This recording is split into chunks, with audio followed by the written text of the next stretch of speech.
Udhëtimi i shenjtë. Rrugëtimi i pejgamberit në 4 kontinente. Historia e pejgamberit Muhammed a.s. paqja dhe bekimet e Allahut qofshin mbi të, është një rrëfim i thellë shpirtëror që ka ndikuar tek miliona njerëz nëpër shekuj. Edhe pse pejgamberi jetoi dhe veproi kryesisht në gadishullin arabik, mesazhi i tij nuk u kufizua vetëm në një vend apo popull. Islami përmes udhëzimit hyjnor u përhap gradualisht në 4 kontinente, duke krijuar një lidhje të fortë mes besimit, moralit dhe realitetit njerëzor. Rrugëtimi fillon në Azi, në Mekë dhe Medinë, ku pejgamberi mori shpallin e parë dhe ndërtoi themelet e shtetit islam. Këto 2 qytete u shndruan në qendra shpirtërore, ku ata mësuan dhe e shndruan gjithçka në mirësi, e u formsu komuniteti i parë musliman. Mësimet e tij për drejtësi, barazi dhe mëshirë u bën udhërrëfyes për ndjekësit, të cilët filluan ta përhapin mesazhin përtej kufijve lokal. Nga Azia, ndikimi i islamit u shtri drejt Afrikës. Migrimi i hershëm i muslimanëve në Abisini me lejen e mbretit të drejtë Nexhashi tregon se mesazhi i pejgamberit u pranua edhe jashtë botës arabe. Me vonë Afrika e Veriut u bë një nga shtyllat kryesore të qytetërimit islam, ku dietarët dhe udhëheqësit u frymëzuan nga shembulli i pejgamberit për të ndërtuar shoqëri të qëndrueshme dhe të drejtë.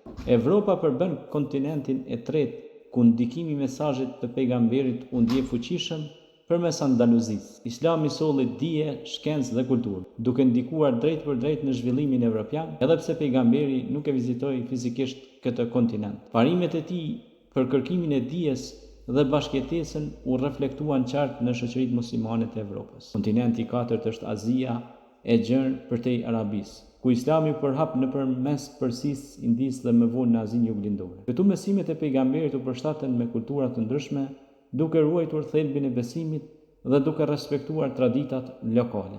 Kjo përhapje pa dhunë dëshmon universalitetin e mesazhit islam. Në përfundim, udhëtimi i shenjtë i pejgamberit nuk është vetëm një rrugtim fizik, por një udhëtim shpirtëror, që kalon kufijtë e kontinenteve dhe kohës. Mesazhi i tij vazhdon të jetojë në Azi, Afrikë, Evropë dhe më gjerë, duke dëshmuar se udhëzimi hyjnor është i përjetshëm dhe i destinuar për të gjithë njerëzimin. Ky rrugtim i gjerë tregon se forca e mesazhit të pejgamberit nuk qëndronte në pushtet apo pasuri, por në besueshmëri dhe shembull personal. Pejgamberi u dallua për ndershmëri, durim dhe falje, cilësi që preken zemrat e njerëzve në vende të ndryshme, përmes sahabëve dhe brezave pasues. Mësimet e tij u bartën gojarisht dhe me shkrim, duke ndërtuar ura komunikimi mes popujve në çdo kontinent. Ku mbërriti Islami, ai u shndrua në një burim shprehse dhe drejtimi moral. Kjo e bën rrugtimin e pejgamberit një histori universale që vazhdon të frymëzojë edhe sot ata që kërkojnë kuptim, drejtësi dhe paqe në jetën e tyre të përditshme.